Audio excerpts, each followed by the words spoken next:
Brent Copen is dedicated to strengthening the social sector by helping nonprofit businesses develop more robust financial management practices. He has presented hundreds of workshops and trainings nationally to CEOs, board members, funders, and emerging leaders. Brent Copen brings more than 20 years of executive management and leadership experience, including senior finance, roles in technology, healthcare, management consulting, and community development finance. He was awarded 2018 Bay Area CFO of the Year by the San Francisco Business Times.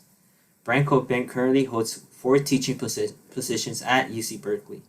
He co-authored the Nonprofit Business Plan, a practical guide to help nonprofit leaders establish a sustainable, results-driven business plan. He received a master's in public administration degree from Columbia University School of International and Public Affairs. With that being said, take it away, Brent. Great, Darwin, thank you. Let me just do a couple of logistical technical things first. Um, Darwin, I'm assuming you can hear me for starters, yes? Yes. Okay, Yes. terrific. All right, I got the thumbs up all around. Excellent. All right, and let me go ahead and share my screen um, and see if this will work. Okay, so is everyone looking at a presentation here? You are. Oh, fantastic. Okay. Sometimes this works, sometimes this doesn't. All right, hold on, and let me just adjust the screen here so that I can see uh, everyone over here. All right, folks, thank you. Darwin, thank you for the introduction. My name is Brent Copen. I'm talking to you today about this topic of um, business models and financial management for nonprofit organizations. As Darwin mentioned, I'm a nonprofit finance guy. I've been doing this work for a long time. I've served as a financial consultant. I've served as a CFO for various nonprofits, and I've also been teaching at Berkeley for the better part of a decade. So this is a topic that is really near and dear to my heart, and I was really honored to be asked to participate in this conference in particular because there is, without a doubt, a very clear linkage between financial literacy and economic justice. And I know a lot of the trainings that you've received earlier today are kind of maybe not as focused on the organizational finances. That's really sort of the focus of today's training. Um, but it's true really at all levels. And from my perspective, what I've seen is organizations who are out to serve their communities, right? So let me just, there's too many of you to kind of get to know each of you. Normally that's what I like to do when I'm teaching my courses. But maybe if you could just, by a show of hands, you can either use that little hand emoji or just kind of raise your hand or give me a thumbs up or wave or do something silly so I know you're with me. How many of you have some kind of connection or relationship to nonprofit organizations, either as a volunteer or you've worked in a nonprofit, just by a raise of hands? Excellent. Okay, so we've got some thumbs up over here. And how many of you, perhaps when you finish school, have an interest in working in the nonprofit sector, right? And keep in mind that nonprofits are businesses just like for-profits. The only difference between a nonprofit and a for-profit primarily is that a nonprofit doesn't have shareholders who are sort of the beneficiaries of the financial performance, right? Any profits that a nonprofit generates actually goes right back into the business. Excellent.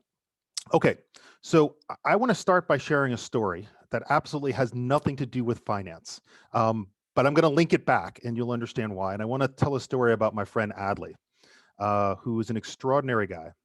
And he is someone who grew up in Brooklyn, in a really tough neighborhood, struggled in a lot of ways, got himself into trouble, managed to get into college and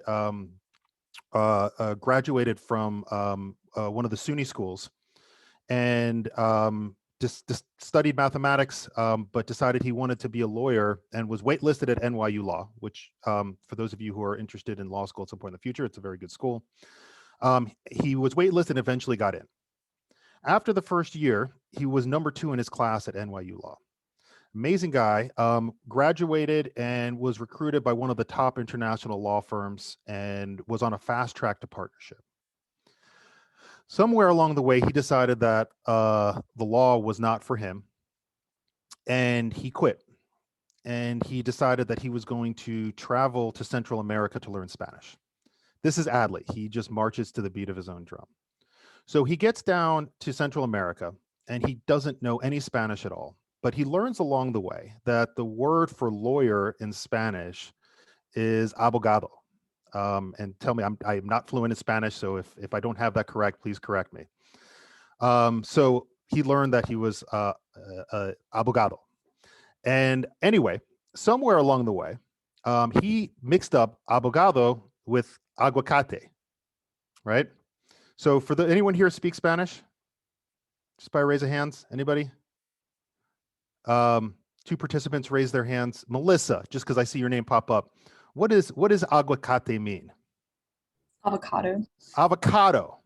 All right, folks, let's think about this for a second here. Here's a guy, number 2 in his class at NYU Law School, walking around Central America saying that by profession he was an avocado. I imagine there's some laughter behind the mutes over there. I was hysterical when he shared with me that story.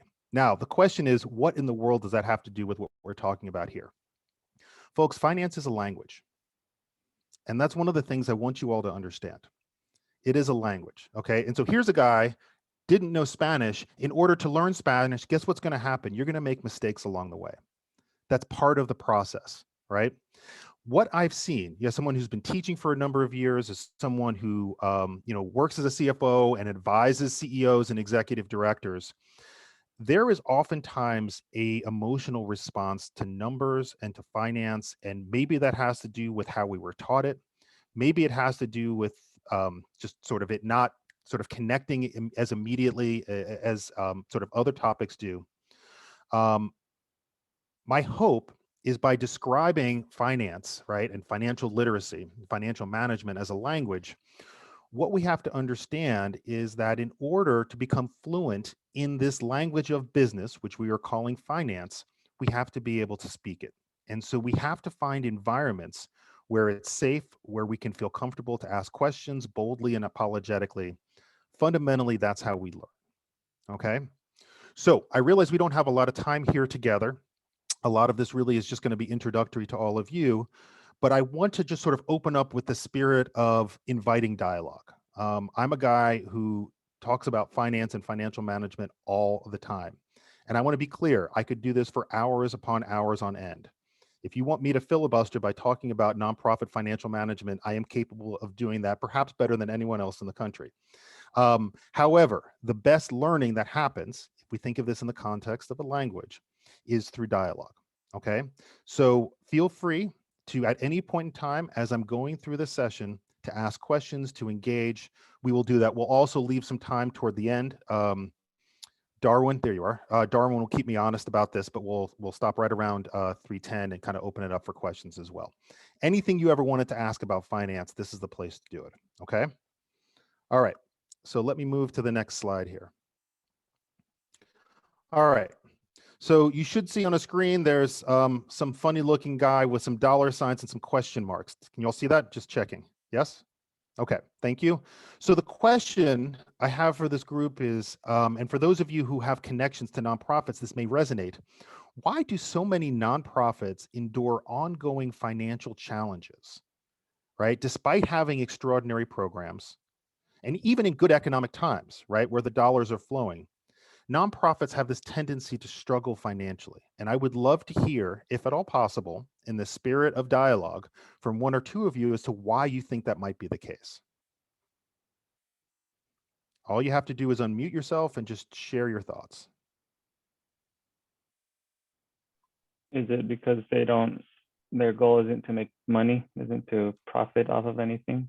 Just Sebastian, yeah, thank you. Right. So there's this notion of, wait, nonprofits are not supposed to profit. And so therefore we're going to design our business model in a way that makes it difficult to succeed financially, because that's not what we're here to do. Whereas for-profits are there to achieve a positive return for our investors. We don't have investors. So I'm with you on that. What else? I'd love to hear just from a few more of you. Sure, I can chime in.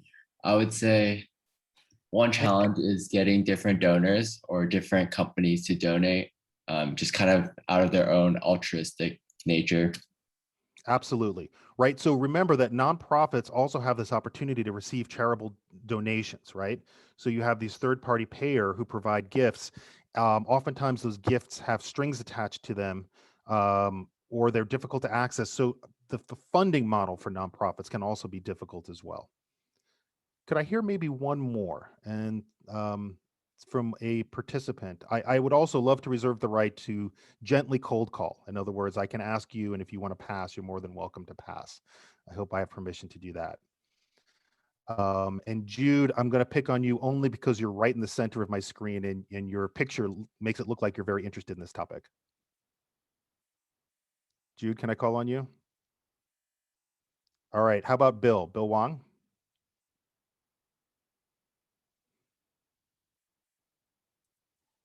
Okay. Well, anyone else want to respond to this question here? Okay. We've got a shy group here. That's all right. That's good. So it has been my experience that there are a lot of different factors that play into this. And honestly, kind of leading off with what Sebastian was saying, I think is a really important one, is oftentimes there's this perception around how nonprofits are supposed to perform financially. Now, one of the things to note, culture eats strategy for breakfast. And what do I mean by that? What I mean is culture stems from the top, typically in organizations. So whether it's your CEO or executive director or at the board, the philosophy, the ethos that your leader brings to the organization really flows through the rest of the organization. So what is the ethos that we're creating? What's the intent around the culture around finance and financial management? Are we an organization that's sort of that needy nonprofit that's just basically struggling to get by because that's who we think we are? Right? Those are the things that or is there another model out there, right? Where nonprofits are actually financially healthy and strong. They have very strong and healthy balance sheets, right? Balance sheets being the assets, what you own, on one side, and then the liabilities, what you owe on the other, right? So there's other models to consider, right? But the cultural piece actually really plays an important role in all of this. So let me also ask this question here. Again, in the spirit of dialogue, let's just kind of lay some baselines about nonprofit business models, how they are, and what, kind of what they're allowed to do or not allowed to do. Are nonprofits allowed to generate profits? Okay. By a show of hands, I need you all to decide one way or the other, right? So we need to make a declaration here. You all have a 50-50 chance of getting it right. For those of you who think nonprofits are not allowed to generate profits, because hey, look at the name, not for profit, right? So how many of you all think you're not allowed to generate profits? Just by a raise of hands. Okay, we got a few people raise their hands. And how many of you all think yes, nonprofits are allowed to generate profits? Excellent. This is really fun. What I'm seeing on my side is just like the screens are blowing up with raised hands and thumbs going up. So yes, non-for-profit organizations are allowed to generate profits. Let's unpack that for a quick second. So what not-for-profits really should be called is not-for-profit distribution or not for shareholders, right? In the for-profit world, there's a shareholder, and when you generate profits, the shareholder is a beneficiary of those profits in some form or other. In the not-for-profit world, there are no shareholders.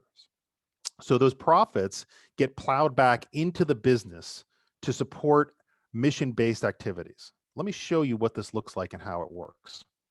All right, this is something that comes from an article called The Nonprofit Starvation Cycle. And in fact, Josh or Darwin, I can send it over to you because to me, it's one of the best articles. It's a golden oldie. It's probably about 10 years old now, but it's really terrific. So what are we talking about here?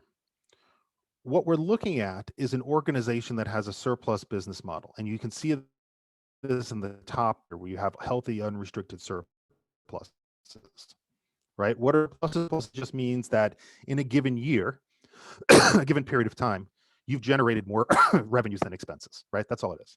But so you've generated these surpluses, right? Surpluses will lead to better cash position, right? Is critical. Organizations that don't have cash will not survive. So you need cash. So it's going to improve your cash position. Well, what does this cash position do? So the cash position creates opportunities. And folks, this is the connection that I really want you all to make to this, right? Having cash allows you to reinvest in people and in infrastructure. Without the cash, you can't do that. If you're able to reinvest in people and in infrastructure, that arguably, and it's certainly been my experience, leads to improved results, right? In terms of your theory of change, the organization's theory of change, the problems that you're trying to solve in the community. It will lead to better results because you've made those investments in achieving those results. It improves quality, it improves impact. But you can't do that without the cash. And you can't get the cash without the surpluses, right? So this whole notion around the nonprofit being that needy organization is actually counter to an organization's ability to truly deliver on its mission. Now, let me explain for a second when I'm talking about reinvesting in people and in infrastructure, what does that look like in a practical way, right? I'm a practitioner, I'm not an academic. So as far as making those investments, well, how many here have ever had to work on a laptop that was 5 years old and you're trying to do your work and it keeps crashing on you because the technology's not up to speed, right? And Brandon's shaking his head like, oh yeah, I've been there, I've lived through that, right? So it is a colossal pain, and oftentimes what will happen is something that maybe only takes you 30 minutes, should take you 30 minutes, ends up taking you 4 or 5 hours because the friggin' technology doesn't work, right? Here's a reinvestment in infrastructure, right? You're also reinvesting people, but this is what I'm talking about here is, right? Update the laptops, right? Update your IT systems. You can't do that without those dollars, right? So those are the things we need to be thinking about as we're considering financial management and financial literacy. But remember, kind of going back to this original sort of cultural beginning, right? Is, do we believe that surpluses are important? And the answer has to be yes. In terms of investing in people, I spent a lot of years working in the social safety net in healthcare. When I first got to this one organization, they were living with 4 days of cash on hand. What does 4 days of cash on hand mean? That means on Monday, we're trying to figure out how we're going to get cash for Friday, right? We have 4 days worth of cash on hand. Because the cash position was so tight, we could not invest in the experience of recruiting talented providers, right? MDs, physicians, to see patients. Those resources weren't there. As we were able to change the business model and bring in additional dollars, well, then we could actually invest in the recruitment experience. We brought in more providers. The provider saw patients. We got paid for seeing patients, right? You can see how this virtuous loop works. Now, on the other side of this is something called the doom loop. We want to stay out of the doom loop whenever possible, right? What leads off the doom loop? Well, what leads off the doom loop is losses and deficits, right? It doesn't mean that an organization can't generate losses, but if you do, you have to understand the implications of that. So if you're running losses, certainly year over year, that is going to weaken your cash position. I hope everyone's connected to that piece of information, right? And you can think of it from a personal example as well, right? So if you have some savings, right, and you have monthly expenses, and then you have income, and if your expenses exceed your monthly income, you're probably going to dip into savings to cover the difference. Same thing that happens organizationally, right? This is not where we want to be. Because if our cash position declines, then we can't make those investments in infrastructure and people. We're stuck with the 5-year-old laptop, right? That's how it works. The effect of that, it's weakened results, lower morale, burnout, things along those lines, right? So this is the space we want to live. But really the question is, okay, Brent, that's great. Really nice to hear. How do you get there, right? How do you make that work? What does that look like? Well, planning is probably the most important thing. I'm talking about budgets, right? Finance and financial management is not rocket science. It's as much common sense as anything else, right? So don't let the finance people scare you with all the fancy terms. They are knowable, they are learnable, but at the end of the day, it's really sort of practical information. And I want to be clear about something. One of my accountants was married to a rocket scientist, so she verified for me that finance is not at all rocket science. It's something much more knowable and attainable here. Okay. The other thing that nonprofit leaders are responsible for is making sure that because there are no shareholders, right, you still have accountability for those resources. So if you are generating surpluses, you need to have some idea how you plan to reinvest those resources.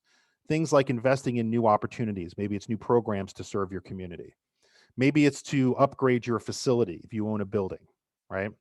Maybe it's for a rainy day fund, in the hypothetical that there's a global pandemic and lo and behold, revenues cease to flow in because of changes that are far out of our control, right? If you have a cash reserve, that gives you a little bit of runway to think about what you're going to do about it. And of course, investing in infrastructure and people. Let me just pause there for a quick second. I don't know if questions came in, but Darwin, I'm just checking with you if any have. No, we're good to go. Okay.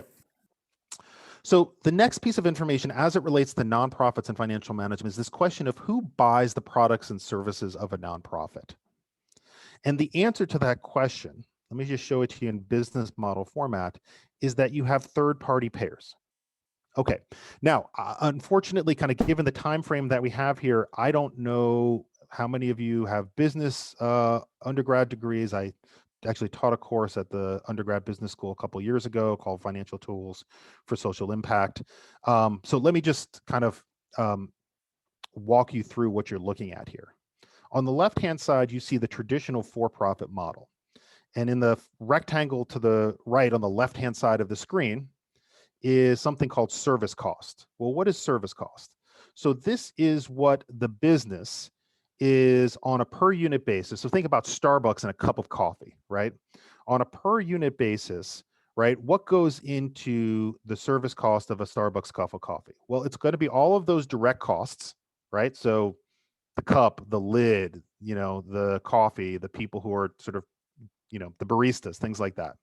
There's going to be overhead costs, right? So some of those indirect costs, your finance, human resources, IT, things like that. But what also gets baked into the for-profit model in this service cost is something called surplus, right? It's a profit that gets baked into the service cost. And then what happens is the customer fee, in other words, what the customer is paying for it, when it equals the service cost and surplus is built in there, you've got a model that works and is sustainable, right? That's how it happens. Now, some startups look at this a little bit differently, but fundamentally, right, that's the model where you ultimately want to get to. The nonprofit model actually needs to achieve the same thing, right? But the issue is the complicating factor for those of you who are interested in sort of future leadership roles in the nonprofit space is the nonprofit business model is more complex because you actually, in a sense, have multiple customers. You have the customer who is the client, right? The person who's receiving the service. And depending on the subsector in the nonprofit space that you're in, that client might pay a little bit or they may pay nothing, right? So if you run an organization that's providing homeless shelters, there's probably not payment that's coming in there. If you're a nonprofit arts organization, then those ticket fees are covering some of those costs. But inevitably, nonprofits exist because the commercial option is not viable, right? In other words, if a for-profit could come in and provide the services that are so desperately needed in our community and make that financial model work for them, they would do that. But it's not there, right? So this is where that role of the third-party payers come in. These are your funders, right? By a raise of hands, how many has done any kind of fundraising? Just curious. Okay, a number of you have. Excellent. Christina, is it okay? Can I pick on you? Can you tell me just a little bit about your fundraising experience very quickly? I mean, I've done fundraising for like teams and stuff like that. Mhm. It was just to like fund like because I was doing like sports teams, so we'd fund like Great. tournaments that we would go to if we needed new jerseys, new basketballs and stuff like that. So you're a basketball player. Yeah. Oh, that's great. That's great. My daughter is 9. She's a basketball player too. Nice. My son's all about baseball, right? But so fundraising, right? It takes various forms, but you're raising money to support something that's really important to you. And fundraising takes a lot of time and effort. It just does.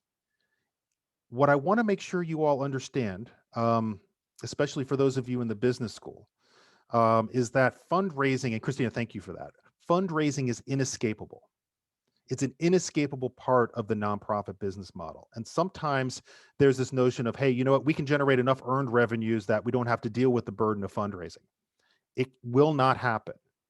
I have worked with so many organizations. Literally in the past 20 years, I've come across one group that was able to sustain itself on earned revenues alone, right? And they probably should have been a for-profit. Everyone else, you have to put some effort and some energy into fundraising. So fundraising really is in and of itself a business, right?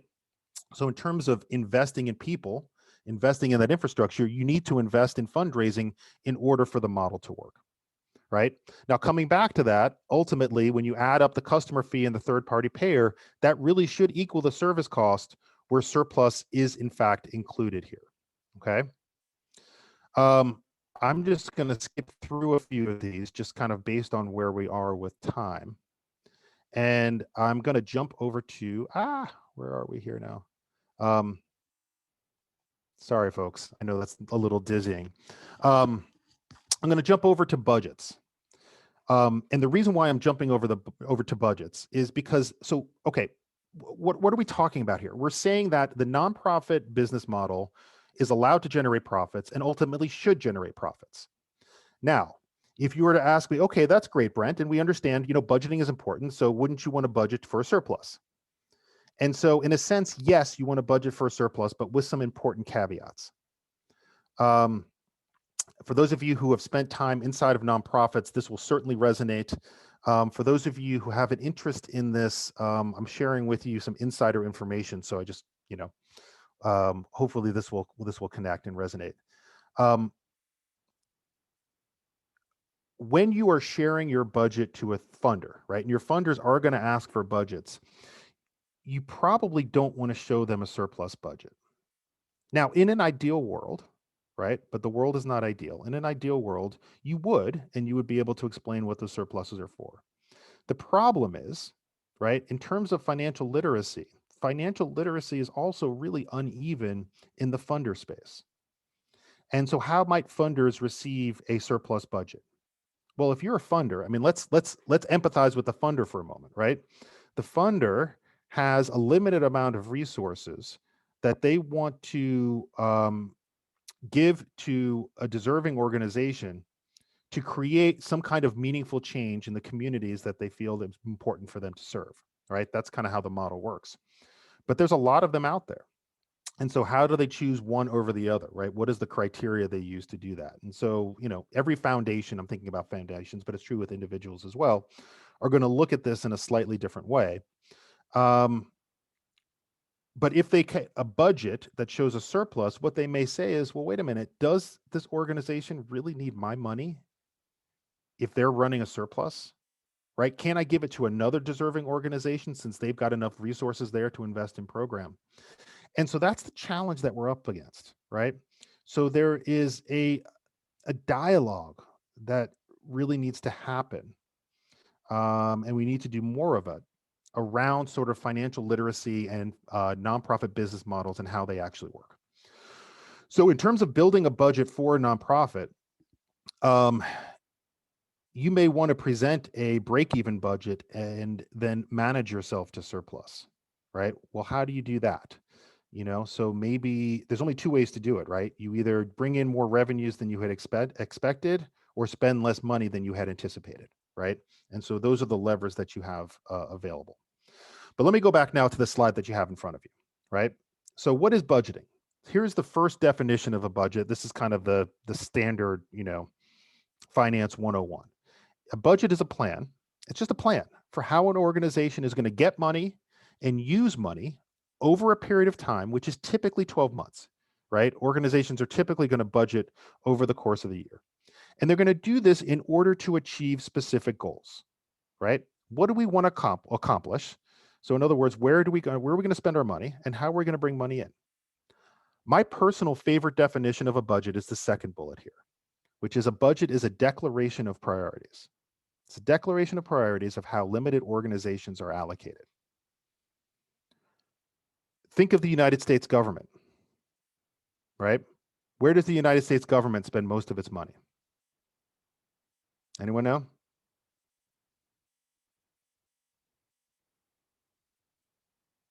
Where would you the get? military? Yeah, who said that? Melissa, was that you? Yeah. Yeah, it's on military, right? So if a budget is a declaration of priorities, right, the number one priority for the United States government is its military, right? Is to protect the United States and its interests.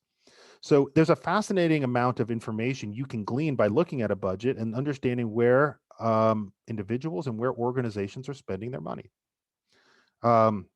If we think of a declaration of priorities, and I think about my 13-year-old son and where he spends his money, Xbox is at the top of the list, right?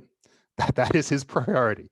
There's, it's not a big budget, but when resources become available, he is getting the new 2K in on Xbox so that he can play with his friends, right? That's what we've got.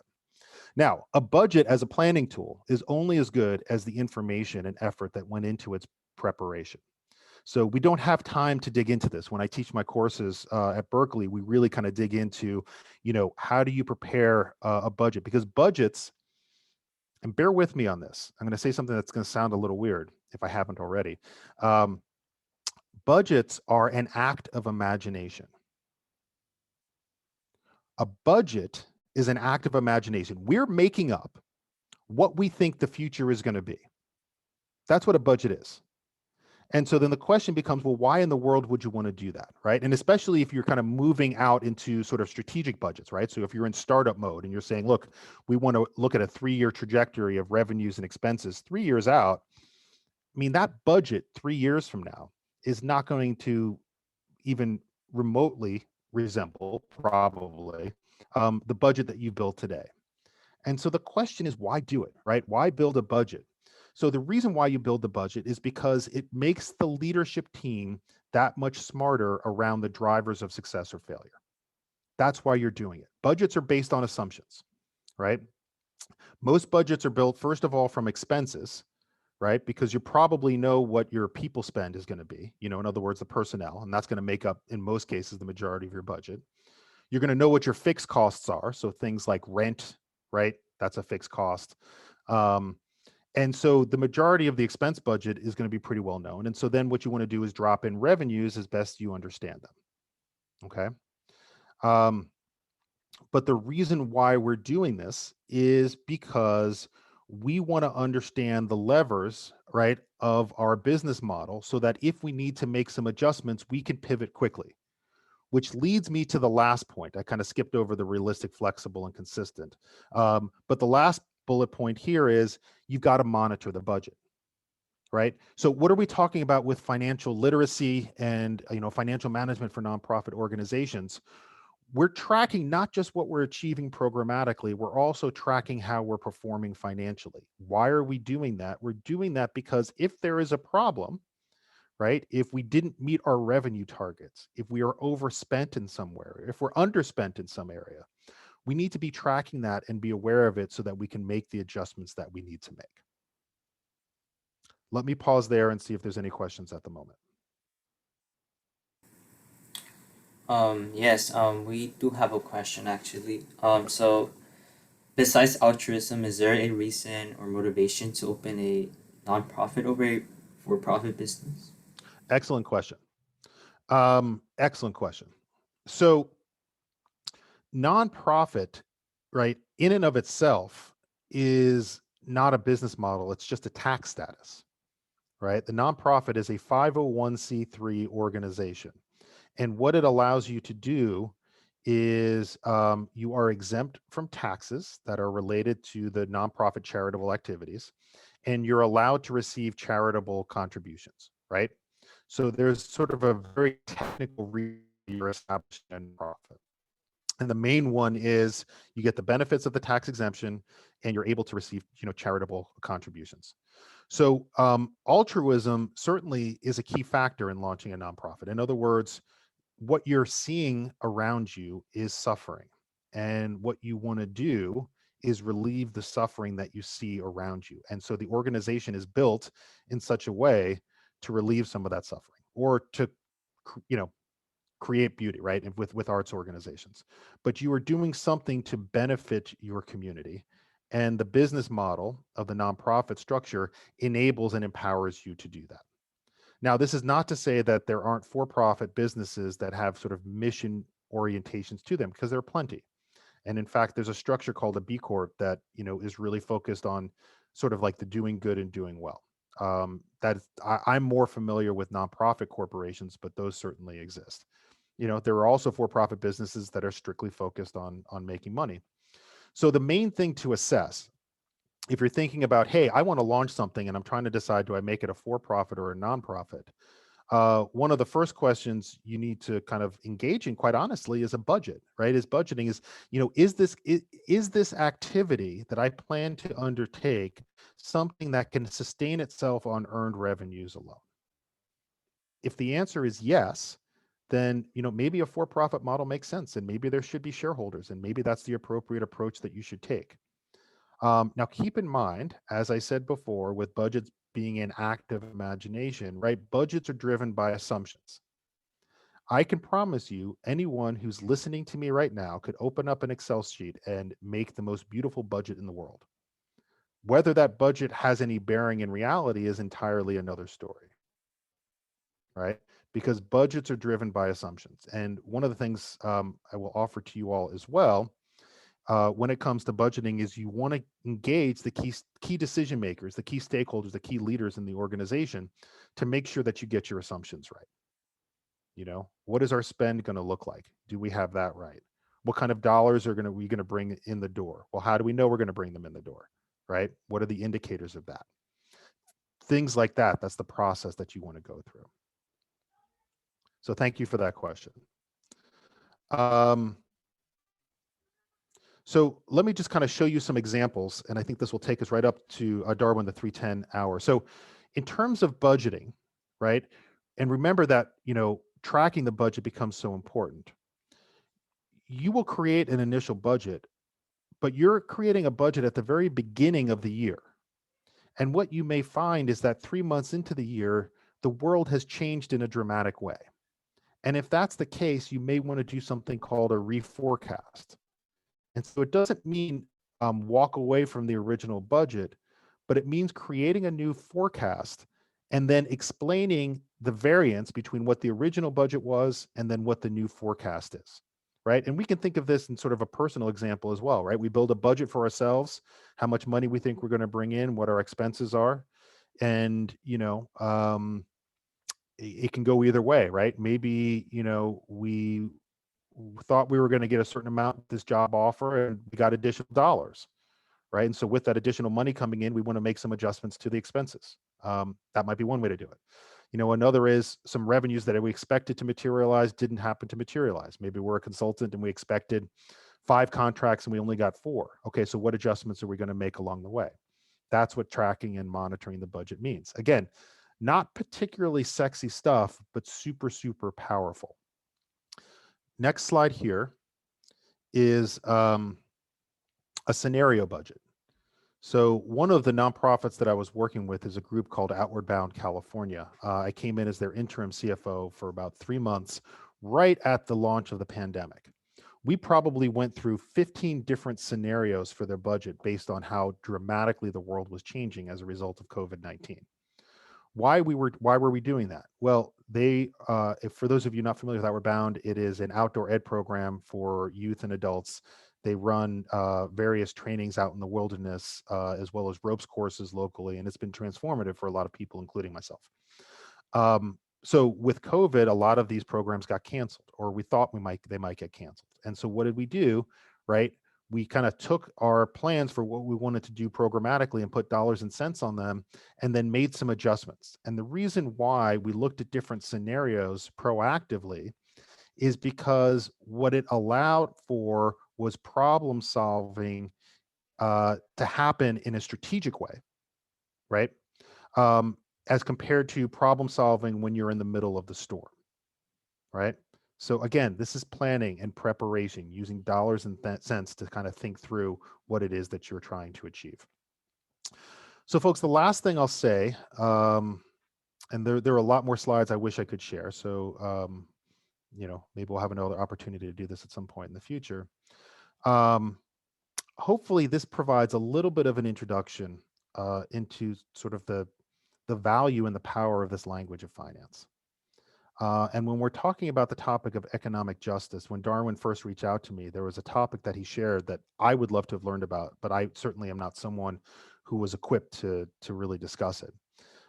Nevertheless, when we're talking about economic justice, What I will say is it is my goal to share this knowledge and this information with as many people as possible, because I recognize just how important and powerful it is. And so if there's any takeaway that you get from this session, I hope that's one of them. And also just to feel comfortable to ask questions boldly and unapologetically. This is not rocket science. It's been verified. This is just a language to describe business, right? Using dollars and cents. And so, like any language, it takes time to learn the terms. You may not get it right the first time, shake it off, keep going after it, keep asking those questions, keep exploring and learning. So with that, thank you all very much. Let me pause and pass it to Darwin, and I will let you take it from here. Yes, thank you so much, Brent. You bet. So, before I read the chat aloud, does anyone have any questions?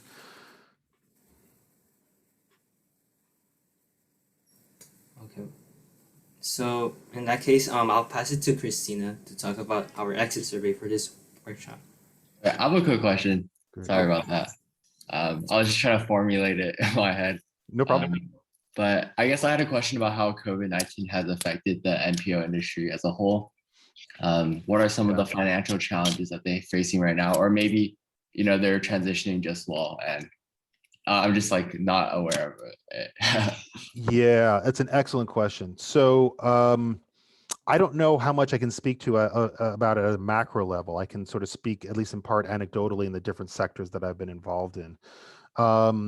It has been a difficult year for a lot of organizations. What I will say is the Paycheck Protection Program and the employee retention tax credits, those resources coming from the federal government have played a huge role in keeping so many small to mid-sized nonprofits afloat.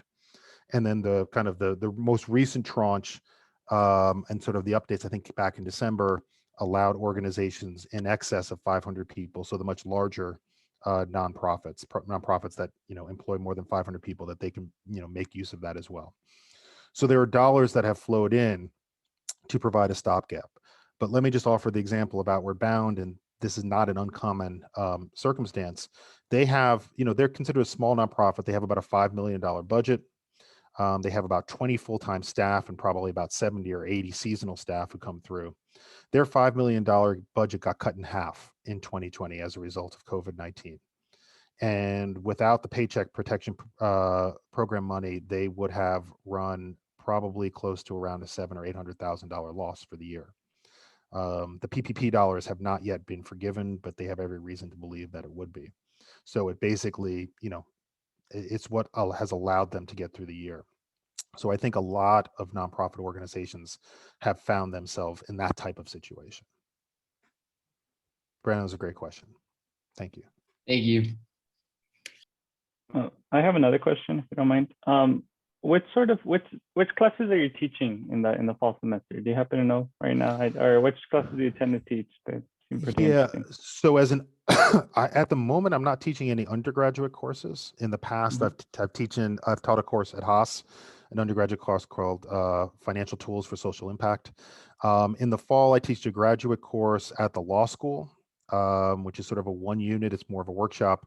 And then I teach a full semester course at the Goldman School for the graduate students, financial management of nonprofit organizations. Thank you. Yeah, you bet.